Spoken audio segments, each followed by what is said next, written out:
very good evening, everyone. I'm Sayukta from All About Skin Well-being, and I'm sure all of you must be doing really good. We all know that taking good care of our skin is important for more than just our appearance. As the largest organ, our skin becomes the most essential to our overall health. और कहते भी है ना कि हमारी skin ही तो एक तरह से हमारे हेल्थ का एक मिरर बताता है कि क्या कुछ हमारी बॉडी के अंदर चल रहा है, तो सब कुछ ठीक है या नहीं, ये कई बार हमारी स्किन से पता चलता है.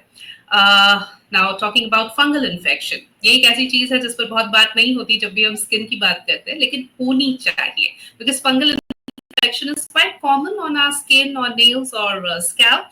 And it's important to talk about it. It may look like a rash, it can be really itchy and annoying, but the most important part is prevention, and in case still you have fungal infection, treatment from a qualified dermatologist is what you need. So to talk about it, today we have with us our skin expert, Dr. Anuradha Jindal, live from Udupi, to enlighten us on the topic of fungal infection. A very warm welcome to you, Doctor. Hello, hi everyone. Thank you so much for your welcome. Doctor से हम बातचीत करें उससे पहले हम आपको बता दें, doctor Anuradha Jindal is a dermatologist and co-founder of the Skin Win clinic. She is MBBS, MD dermatology and fellowship in aesthetic dermatology. और कोशिश उनकी यही रहती है कि पूरी ऑनेस्टी के साथ बहुत ही अफोर्डेबल और एक्सीलेंट हेल्थ केयर प्रोवाइड और डिलीवर कराई जा सके लोगों को, और एक बहुत ही compassionate environment हम create कर सके. So doctor, talking about fungal infection, we all know that it is caused by fungus, of course, but then it's quite common, और लगातार जो cases है fungal infection के वो बढ़ते जा रहे हैं. गर्मी में अलग तरह के cases आते हैं, मानसून में because there is so much of sweating, humidity is there. Then winter में again it's quite common. So what is fungal infection? कौन से हमारे बॉडी पार्ट्स सबसे ज्यादा प्रोन है, जहां सबसे ज्यादा फंगल इन्फेक्शन होता है? क्या कुछ आप बताना चाहेंगे सबसे पहले फंगल इन्फेक्शन को लेकर? जैसे कि बैक्टीरिया होता है, वैसे ही फंगस एक ऑर्गेनिज्म होता है जो कि हमारी बॉडी पे इजीली सर्वाइव कर सकता है. तो फंगस जो है, एक अच्छी बात ये है कि जैसे बैक्टीरिया जो है हमारे ब्लड में जाके इन्फेक्शन कॉज कर सकता है, काफ़ी स्प्रेड हो सकता है. फंगस यूजुअली ऐसे स्प्रेड नहीं करता है. फंगस हमारे स्किन में सिर्फ ऊपर की तरफ रहता है, नेल्स को, स्कैल्प को इन्फेक्ट कर सकता है, but it does not go inside. तो ये एक अच्छी चीज़ है. अब दूसरी चीज़ क्या है, फंगस ज़्यादा कब होता है? जब भी थोड़ी नमी रहती है पानी में. दैट मीन्स मानसून सीजन में फंगस इज़ वेरी कॉमन. गर्मियों में चिपचिप सीजन में फंगस इज़ मोर कॉमन. कहाँ ज़्यादा होता है आपने पूछा, तो जो भी एरियाज़ हैं जहाँ पे मॉइस्चर ज़्यादा रहता है, जैसे कि हमारे अंडर आर्म्स में, around the neck area, people who sweat a lot, और इन द ग्रॉइंस जिसको हम जॉक्स इच बोलते हैं, या फिर हमारे फिंगर्स के वेब स्पेसेस के अंदर, जैसे कि हाउस वाइफ्स होती हैं, वो लोग वो जब घर में बहुत काम करती हैं, बर्तन धोना या कपड़े धोना, तो उस टाइम पे यूजुअली पानी रह जाता है यहाँ पे. उस वजह से वहाँ पे फंगल इन्फेक्शन बहुत कॉमन है. और आजकल तो हम लोग देख रहे हैं कि fungal infection is become so wide spread कि यूजुअली स्टार्ट होता है सिर्फ क्रॉच एरिया में, बट उसके बाद it keeps on spreading most of the places. And problem is that treatment जो है लोग ओटीसी मतलब कि मेडिकल स्टोर से लेते हैं, उसकी वजह से उसमें यूजुअली स्टेरॉइड रहता है, and then they keep on using that, और फंगस और भी पावरफुल होता रहता है उस वजह से. So now we are seeing it's almost everywhere. Most common areas crotch, under arms and feet.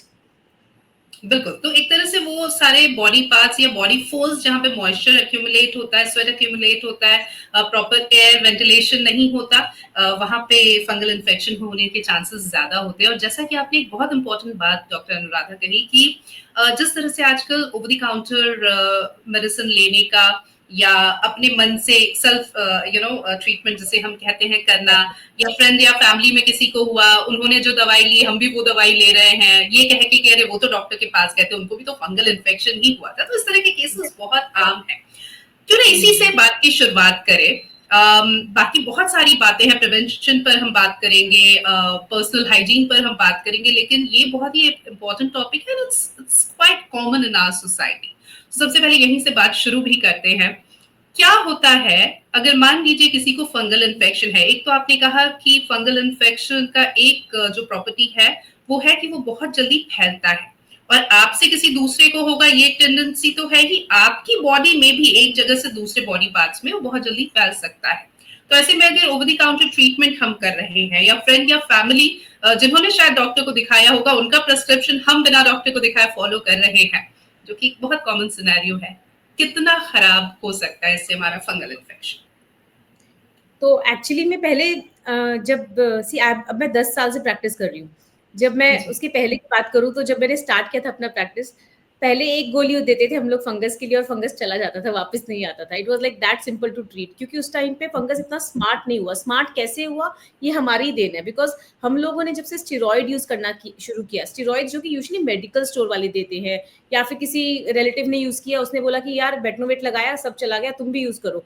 तो ऐसे हुँ, करते-करते ये फैलता रहा और अभी fungus has become so much of mutated, अब इतना स्मार्ट हो चुका है जैसे कि कोरोना वायरस था, right?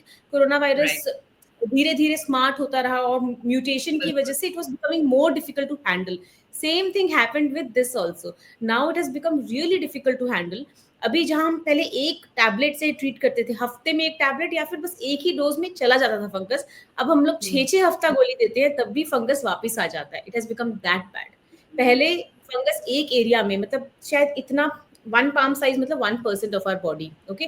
1 right, 1 to 2% of our body पे रहता था।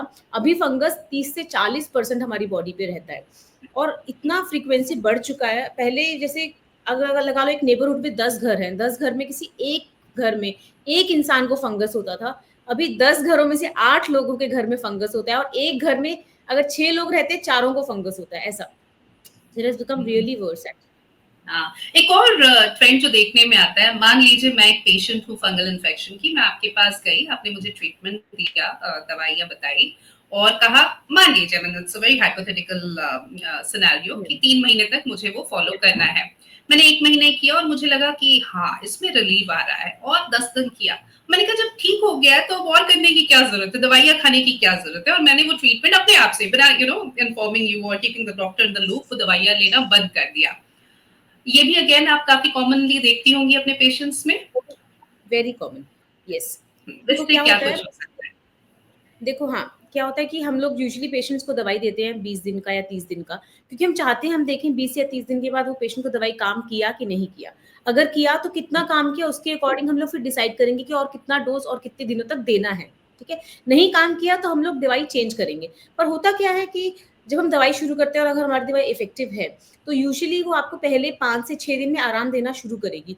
तो हमारी ह्यूमन टेंडेंसी क्या होती है कि अभी ये सर दर्द नहीं है, तो सर दर्द का गोली बंद। तो पेट दर्द नहीं है, पेट दर्द का गोली बंद। लेकिन उनको लगता है कि फंगस भी ऐसा ही है। लोग क्या करते हैं 20 दिन के कोर्स की जगह पे 10 दिन में ही खाली करके मतलब बंद करके छोड़ देते हैं गोली। उसकी वजह से क्या होता है कि आफ्टर 20-30 डेज़ वो इन्फेक्शन बहुत बढ़ के और ज़ोर से वापस आता है and then it it becomes a cycle. तो अभी एक फैमिली मेंबर को था फंगस, उसने कंप्लीट नहीं किया ट्रीटमेंट। उसके कपड़े जित बाकी फैमिली मेंबर्स के साथ कपड़ों के साथ धुलते हैं, वो फंगस एक बंदे से दूसरे को जाता है, दूसरे से तीसरे को जाता है और फिर सबको हो जाता है। So this is actually one of the major issues that incomplete course of treatment and incorrect treatment इसकी वजह से फंगस और भी तेजी से फैल रहा है। Now, to break that vicious cycle, the only thing you need to do is to go consult a qualified dermatologist and trust the doctor and complete the treatment. That's really important. Now, Very doctor, right. talking about the preventive measures that we can take. हम कहते भी है prevention is always better than cure. तो क्या कुछ preventive measures हम रख सकते हैं? क्या कुछ हमें करना चाहिए जिससे फंगल इन्फेक्शन पहले तो हो ही ना? Yes. So obviously personal hygiene is very important. तो उसमें ऐसा नहीं है कि लोग जो पर्सनल हाइजीन मेंटेन करते हैं उनको फंगस नहीं आता। देखो fungus is a disease, it can come to anybody, right? But या फ पर्सनल हाइजीन मेंटेन करने से थोड़ा जल्दी जाने का चांसेस ज़्यादा अच्छा रहता है। उसमें कहने का मतलब है कि you have to take bath at least once if possible in a humid area if you stay like I stay in Udupi, this is like always humid because there are beaches nearby, right? So usually Right. People take bath twice a day. After you bathe उसके बाद आपने अपनी body को dry करना है properly, specially the moist areas like under arms, web spaces, groins, इन सबको अच्छे से ड्राई करना है। If possible you can put a talcum powder also, इससे क्या होता है मॉइस्चर एब्जॉर्ब रहता है उस एरिया में। थर्ड जो है आपके कपड़े, जो आप कपड़े धोते हैं, अब the fungus does not go with normal washing itself, okay? आपको कपड़े जो हैं उसमें थोड़ा सा डेटॉल अगर आप डालेंगे या फिर सैवलॉन लाइक एनी एंटीसेप्टिक अगर आप डालेंगे, उससे फंगस और कंप्लीटली इरेडिकेट होगा कपड़ों से। चौथा, never wear wet clothes. Like if you are very sweaty, you went out, it was raining and you came back, don't stain those clothes। अपने आप वो आके पहले नहाएं और वो कपड़े चेंज करें और उसको वॉशिंग में डालें उसी टाइम पे। अगर आप उसको ऐसे ही रखोगे उस कपड़ों पे फंगस बढ़ता रहता है। Fifth, never share your things with other people. Like especially obviously like intimates तो nobody shares, right? लेकिन अपना टवल जो है आपका नहाने का तौलिया हो गया या फिर आपके शूज चप्पल even they should be separate. Even your comb should be separate. इससे क्या होता है फंगस एक पर्सन से दूसरे को फैलने का चांसेस कम रहता है. बिल्कुल। तो पर्सनल हाइजीन मेंटेन करना बहुत ज़रूरी है, हालाँकि कई बार पर्सनल हाइजीन अच्छे से मेंटेन करने के बाद भी फंगल इन्फेक्शन हो जाता है, व्हिच इज़ ओके, डॉक्टर्स हैं, आप उनके पास जाइए, उनकी एडवाइस लीजिए, ट्रीटमेंट लीजिए। लेकिन सबसे पहले जो पर्सनल हाइजीन के पॉइंट्स बताए हैं डॉक्टर अनुराधा ने, उनको ज़रूर फॉलो करें। डॉक्टर इसके अलावा हम जैसा कि हम लगातार बात कर रहे हैं कि फंगल इन्फेक्शन बहुत जल्दी फैलता है, एक से दूसरे को या एक में ही एक बॉडी पार्ट से दूसरे बॉडी पार्ट में। ऐसे में खास तौर पे जो फैमिलीज हैं उसमें अगर किसी एक मेंबर को हो गया है तो क्या कुछ करना चाहिए? हुँ।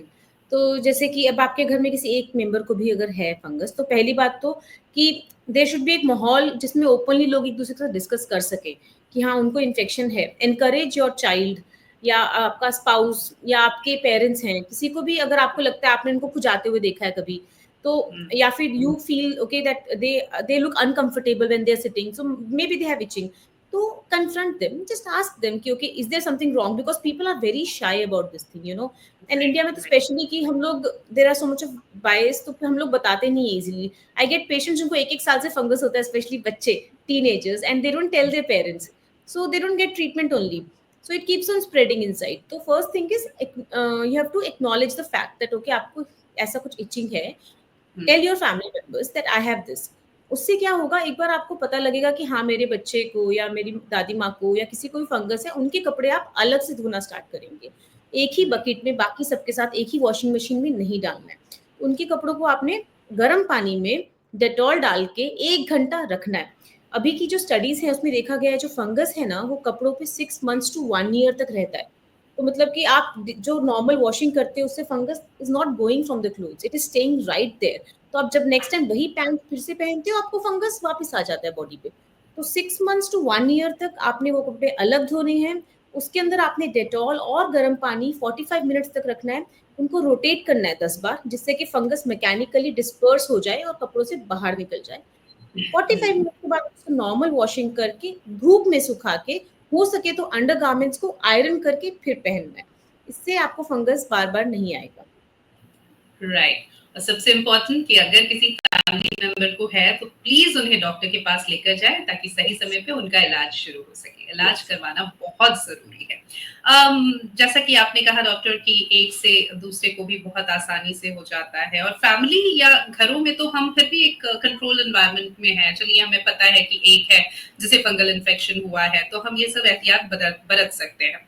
मान जी. लीजिए मेरी इम्यूनिटी बहुत कम है या मुझे बार-बार फंगल इन्फेक्शन होता है और खास तौर पे वो मौसम जब ह्यूमिडिटी या मॉइस्चर अक्यूमुलेट होने के चांसेस ज़्यादा हो, मैं जिम जा रही हूँ, पब्लिक बसेस में, मेट्रोज़ में ट्रैवल कर रही हूँ, then there are chances that I will catch fungal infection जिसमें हमें नहीं पता है कि किसको हुआ है, किसको नहीं हुआ है। तो ऐसे में कुछ बातें जिन्हें ध्यान में रखा जा सकता है? या तो जैसे अगर आप जिम जाते हो, ठीक है, whenever first of all gym के लिए डोंट यू अभी there is a trend of wearing Lycra clothes, right? हम लोग टाइट फिटिंग क्लोथ्स पहनते हैं. Try to wear cotton loose clothes rather than wearing tight Lycra clothes, not body hugging clothes. Okay, जैसे ही आप gym से वापस आते हैं you take a shower, put those clothes for washing immediately. तो इससे आपको बार बार मतलब फंगस नहीं आएगा. और कभी कभी क्या होता है कि हमें थोड़ा बहुत इचिंग होता है, हमें लगता है कि स्वेटिंग की वजह से, एंड वी निग्लेक्ट. अगर आपको कोई भी इची एरिया है जो 4-5 दिन से लग रहा है आपको नहीं जा रहा है, आपको नॉर्मल आपने पाउडर डाला नहीं जा रहा है, नहाने के बाद भी थोड़ी सी इचिंग है, तो आप इसे तभी एग्जामिन करवाओगे तो आपको ज़्यादा जल्द फंगस नहीं होगा, फैलेगा नहीं at least in that area. And third thing is don't be shy, be open minded because it's just a disease. It is not something that it's your fault it came, और you know it's not in your hands. It's a fungus which is spreading from one person to another. तो आपको भी आ सकता है किसी भी और इंसान की तरह. तो इसमें आपको इतना सोच विचार नहीं करना, जाके डॉक्टर को मिलो, दिखाओ, प्रॉब्लम खत्म. Absolutely. And as you said, people are so hesitant and mum about their problems. They keep suffering in silence, but they don't come out. They don't land in front of a doctor and acknowledge कि उनको क्या problem है। और बहुत common जो groin areas के private parts के fungal infections है वो है कई बार जैसे कि आपने कहा टीनेजर्स, उन्हें नहीं पता क्या हो रहा है, क्यों हो रहा है, they don't talk about it, और जब तक पता चलता है तब तक समझ में आता है कि वो साल साल से जो है इस तकलीफ के साथ जी रहे थे। तो ऐसे यस। में प्राइवेट पार्ट्स में जो फंगल इन्फेक्शन होता है उसको लेकर आप क्या कहना चाहेंगे? क्या वो सिम्टम्स या साइंस हैं जिससे हम समझे, खासकर जो हमारे व्यूअर्स हैं उनको पता चले कि अच्छा ये हो रहा है, मतलब ये फंगल इन्फेक्शन हो सकता है और हमको डॉक्टर के पास जाना है? तो अगर आपको ग्रॉइन्स में मतलब जांघों में खुजली है, ठीक है, जो कि ऐसा नहीं कि मतलब ऑब्वियसली स्वेटिंग से ज़्यादा होता है, रात में आपको खुजली ज़्यादा होता है, वो खुजली का एरिया बढ़ रहा है, अगर आपको दिखे वहाँ पे लाल हो रहा है, वहाँ पे वाइट वाइट पाउडर आ रहा है, definitely it is a fungal infection, like 90% it is a fungal infection. आप जाएं डॉक्टर को दिखाएं, डॉक्टर कंफर्म करके आपको दवाई चालू करेंगे। तो खुजली होना, लाल होना, वहाँ पे राउंड जैसा लेजन आना, वहाँ पे आपको व्हाइट व्हाइट पाउडर दिखना, फंगल इन्फेक्शन। ओके। अच्छा, एक बहुत कॉमन ट्रीटमेंट जो हम करते हैं, और एक सवाल भी है मोनिका शर्मा का, ये भी मैं यहाँ ले लेना चाहूंगी। Can coconut oil treat fungal infections? And we are so much obsessed about coconut oil, चाहे हमारे सर में फंगल इन्फेक्शन हो डैंड्रफ के रूप में या कहीं, हम बहुत सारा कोकोनट ऑयल अप्लाई करते हैं। So yes, actually, as an Indian, we are all fan of coconut oil, right? And especially या South Indian, we are very much fond of coconut oil. We use it for everything, even for cooking. तो ठीक है, right. actually coconut oil has antifungal properties. It does help when you apply for the body. But unfortunately जब आप scalp पे लगाते हो ना, तो उससे क्या होता है कि वहाँ पे नमी ज़्यादा बढ़ जाती है, because जो डैंड्रफ होता है ना, dandruff is also fungus, that is also type of fungus.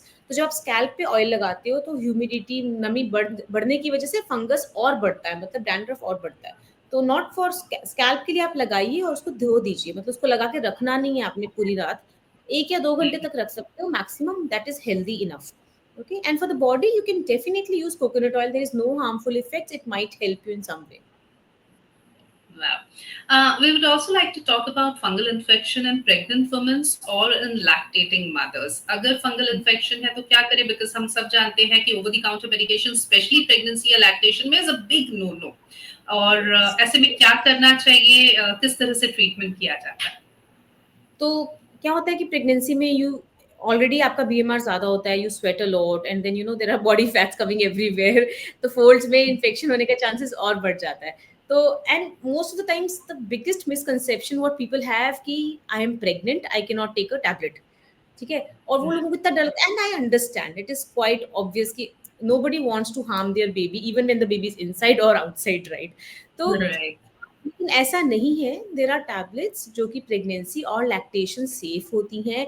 Creams तो definitely there are so many creams available in the market which are very safe to be used in pregnancy and lactation, but only creams are not able to handle that fungal load now, तो इसलिए आपको tablet लेना पड़ता है। तो आपके trimester के according, like first trimester में आप हो या सेकंड या थर्ड ट्राइमेस्टर पे हो, या फिर आप बच्चे को दूध पिला रहे हो, लैक्टेटिंग मदर हो, उसके अकॉर्डिंग कोई ना कोई टैबलेट एंटीफंगल ज़रूर है जो कि सेफ रहती हैं, और आप डॉक्टर आपके अपने वज़न के अकॉर्डिंग आपको डोज़ कैलकुलेट करके देंगे उसका, और उसका ट्रीटमेंट कर सकते हैं, and it is not even costly.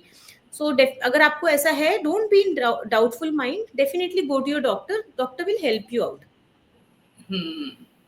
आपने इस सवाल के जवाब के साथ एक और सवाल का जवाब भी दे दिया, जो दीपक सक्सेना का सवाल था कि इस फंगल इन्फेक्शन ट्रीटमेंट एक्सपेंसिव, लेकिन आपने कहा इस मामले में भी कि नहीं, वो एक्सपेंसिव नहीं है। नहीं है, यस यस। Right. अच्छा डॉक्टर, जब एक पेशेंट फंगल इन्फेक्शन के साथ आपके पास आता है, हो सकता है उसे ना पता हो कि जो इन्फेक्शन है वो एलर्जी है कि इन्फेक्शन है कि फंगल इन्फेक्शन है, तो किस तरह से, क्या सिर्फ क्लिनिकल इन्वेस्टिगेशन से ही आप पता लगा लेते हैं या फिर कोई फर्दर टेस्ट भी करने होते हैं?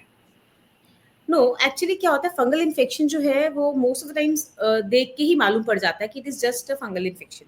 जो भी एक्सपीरियंस्ड डॉक्टर होगा ना, उसको 99% ऑफ द टाइम्स आप सिर्फ देख के बता सकते हो कि फंगल है। लेकिन क्योंकि अभी हम लोग स्टेरॉइड्स यूज कर रहे हैं, बहुत सारा क्रीम्स आती है मार्केट में, उसकी वजह से क्या है कि मोर एंड मोर पीपल, उसकी वजह से क्या है कि वो फंगस है वो डिफरेंट तरह से दिखने लगा है। जैसे पहले हम लोग बोलते थे रिंग वर्म, है ना? रिंग वर्म मतलब एक राउंड रहता है रेड कलर का, उस पे ऐसे पाउडर रहता है, मतलब ये फंगस है डेफिनेटली, राइट?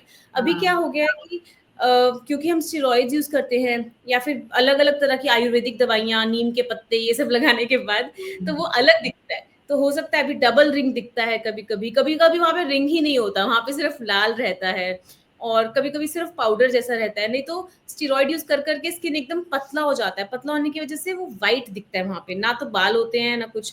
तो वो केसेज़ में हम लोग टेस्ट कर सकते हैं। टेस्ट मतलब हम क्या करते हैं, वी डू माइक्रोस्कोपी। हम लोग वो जो पाउडर रहता है व्हाइट या ऊपर का स्किन का लेयर रहता है, वो लेके हम उसको माइक्रोस्कोप के अंदर एग्ज़ामिन करते हैं।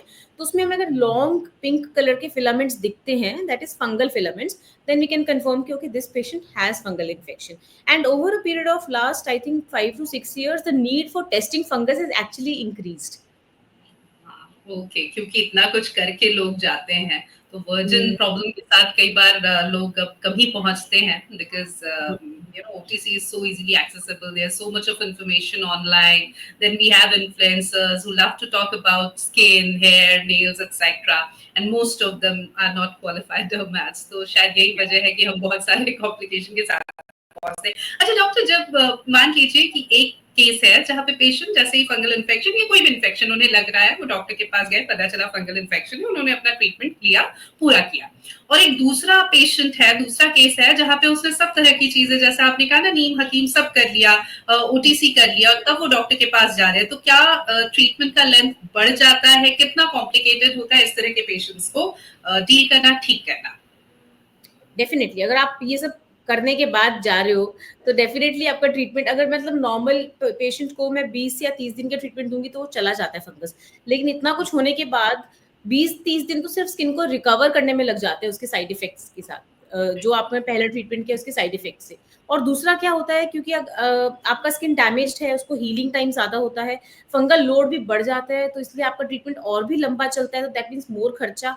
एंड उसके ऊपर से क्या होता है कि यूजुअली आजकल लोग बहुत कुछ ट्राई करते हैं ना, आयुर्वेदिक ये वो सब कुछ, तो उसकी वजह से काफी लोगों को लिवर डैमेज होके आता है ऑलरेडी। तो देखो हमारे जितनी भी दवाइयां हमारी बॉडी में हम डालते हैं तो वो दो तरीके से निकलती है बॉडी से बाहर, ठीक है, कैसे, या तो लिवर के थ्रू जाती है या किडनी के थ्रू। तो आपकी बॉडी उन दवाइयों को प्रोसेस करती है, मतलब एक्स को वाई बना के जेड बना के फिर वो हमारे यूरिन में निकलता है या फिर हमारे फीसिस में निकलता है, राइट। तो अगर आपका लिवर इज नॉट नॉर्मल या फिर आपका किडनी इज नॉट नॉर्मल, तो वो चीजें, वो दवाइयां निकल नहीं पाती हमारी बॉडी में, और वो एक्स दवाई का लेवल बढ़ता रहता है ब्लड में, जिसकी वजह से आपको बाकी प्रॉब्लम्स हो सकती है, लाइक आपको अनीमिया हो सकता है, आपका ब्लड लेवल कम हो सकता है और लिवर डैमेज हो सकता है। तो ये भी बहुत आजकल मैं देखती हूँ कि काफी लोग, क्योंकि इतने लंबे समय तक खुद ही घर पे बैठ के दवाइयां लेते रहते हैं कि हाँ ये डॉक्टर ने उसको दिया था, उसको काम किया, तो हम लोग, वो लोग 1-1 साल तक एक ही दवाई लेते रहते हैं, उसकी वजह से उनको इतना लिवर डैमेज हो जाता है। Then first I have to correct that problem, then I can give them tablets. So it's a no, complete no no, don't try things at home. Treatment को अगर आप सिंपल और सस्ता रखना चाहते हो, डॉक्टर के पास पहले ही जाके कराओगे इलाज तो बहुत ही इजीली हो जाएगा। अगर आप ये सब करने के बाद आओगे तो आपको भी दिक्कत है और डॉक्टर को भी दिक्कत है। बिल्कुल। डॉक्टर, किस तरह से इलाज होता है? हम स्किन की बात करें, नेल्स की बात करें, स्कैल्प की बात करें, और कितना लगभग समय लगता है ठीक होने देखो ठीक होने में तो अभी, अगर इलाज होता किस फॉर्म में है, हम लोग दवाइयाँ यूज़ करते हैं, ओरल टैबलेट्स रहती हैं, टैबलेट्स के साथ हम आपको लगाने के लिए क्रीम देंगे, शैम्पू रहेगा अगर सर है तो, अगर नेल का इन्फेक्शन होगा तो नेल पेंट जैसी एक दवाई रहती है, वो रहती है। इसके अलावा और कुछ नहीं होता, इतनी ही चीज़ें होती हैं। इंजेक्शंस और ये सब, देखो injections and all are not much required for this kind of fungus. ये जो, क्योंकि हमारी स्किन में सिर्फ ऊपर-ऊपर की तरफ रहती है, तो इंजेक्शन हम लोग कौन से फंगस के लिए यूज़ करते हैं? जो कि हमारे ब्लड में फंगस होता है, जो स्कैल्प मतलब सर में ब्रेन तक जाता है ना, उनके लिए हम लोग यूज़ करते हैं। So only tablets are most of the time sufficient with creams, and sometimes we give soap and powders to use. That's all. Nothing more than that. Okay. And कितना समय लगता है? 20 से 30 दिन में यूजुअली पेशेंट इंप्रूव होना start करता है। 6 हफ्ते तक हो सकता है आपका ट्रीटमेंट चले, मैक्सिमम ओके। 1.5 महीना। नेल और स्कैल्प में क्या अलग टाइम ड्यूरेशन रहता है? सॉरी, नेल फंगल इन्फेक्शन या स्कैल्प के फंगल इन्फेक्शन का टाइम ड्यूरेशन क्या अलग होता है ठीक होने का? हाँ, यस यस। तो जो नेल होता है that is a very very long treatment, because देखो अभी जो हाथ के नेल्स हैं हमारे, वो nail from the base till the tip, उसको लगता है ऑलमोस्ट 6 महीना ग्रो करने में। वैसे ही जो हमारे पैरों के नेल्स होते हैं उनको ग्रो करने में 9 मंथ्स लगता है मिनिमम। तो हमारा जो नेल्स का ट्रीटमेंट होता है वो उतना लंबा होना पड़ता है, तो इसलिए हम लोग लगातार इतना लंबा डोज नहीं देते हैं। तो डॉक्टर आपको क्या करेगा उस केस में, महीने में कुछ दिन दवाई देंगे, कुछ दिन नहीं देंगे, उसको बोलते हैं पल्स थेरेपी। जैसे महीने में आपको 10 दिन दिया गोली, 20 दिन छुट्टी। तो वो पल्स थेरेपी आपको 6 से 9 महीना करनी पड़ती है, फिर नेल का इन्फेक्शन कम होता है, but definitely this is after blood test. And scalp का इन्फेक्शन होता है, देखो स्कैल्प का इन्फेक्शन जो है वो बच्चों में it's more common, it's not very common in adults, और तो अभी हम लोग को केसेस मिलते हैं एडल्ट्स के भी, लेकिन यूजुअली बहुत अच्छा रिस्पॉन्स देता है। लेकिन अगर आपका इन्फेक्शन इतना गंदा था कि बहुत टाइम से था एंड इलाज नहीं हुआ, तो उस केस में ना बाल चले जाते हैं उस एरिया से, तो बालों को रीग्रो करने में 3 से 4 महीने लग जाते हैं, बट रीग्रोथ हो जाता है most of the times. Okay. Doctor, before we sum up the whole session, any take home message for our viewers? Yeah, I would like to say that do not be scared and do not be shy or hesitant or thinking that it is something which you have done wrong. So just go ahead, be open about it. It's okay, and it's a very common disease now. It's not like only you are suffering. Maybe somebody else also have. Discuss with them, help them also out, and do follow those tips which I gave in the starting, so that you can prevent and prevent the fungus from spreading also from one person to another. And one more thing is, बिल्कुल. especially for girls and boys who are staying in hostels, don't give your clothes for laundry where they give all the clothes together. That is the main place from where the fungus actually spreads from one person to another. So in laundry क्या होता है, सब लोगों के कपड़े इकट्ठे wash होते हैं ना कई लॉन्ड्रीज में, तो उससे क्या होता है, एक बच्चे को हाँ. फंगस होता है तो हॉस्टल में सब बच्चों को फंगस होना शुरू हो जाता है। तो आप ऐसी जगह पे लॉन्ड्री दीजिए जहाँ पे सिर्फ आपके कपड़े अलग से वॉश किए जाते हो, बाकियों के साथ मिक्स नहीं किए जाते हो सके तो अपने कपड़े खुद ही वॉश कीजिए, दैट इज बेटर। बिल्कुल, तो इन बातों का ध्यान रखना बहुत ज़रूरी है। अपनी इम्यूनिटी पे काम कीजिए, अपनी हेल्थ पर काम कीजिए, और वाक़ई में अगर दिक्कत है, तो फिर बिना देर किए एक क्वालिफाइड डर्मैट के पास जाइए अगर स्किन, नेल या स्कैल्प से रिलेटेड प्रॉब्लम है। Thank you so very much doctor Anuradha Jindal, it was wonderful talking to you. बहुत ही आसान शब्दों में बहुत ही अच्छे से आपने समझाया कि क्या करना है, क्या नहीं करना है, किस तरह से बचना है, और हो गया तो फिर किस तरह से ट्रीटमेंट कराना है। Thank you so very much for that. Thank you so much for having me. It was a really nice session. Thank you, Doctor. And we are really looking forward for many more such sessions in the coming times with you. You were a wonderful host. Thank you. Thank you so very much, Doctor. And viewers, thank you for your active participation. Stay happy, stay healthy, take good care of yourself. Have a great evening ahead.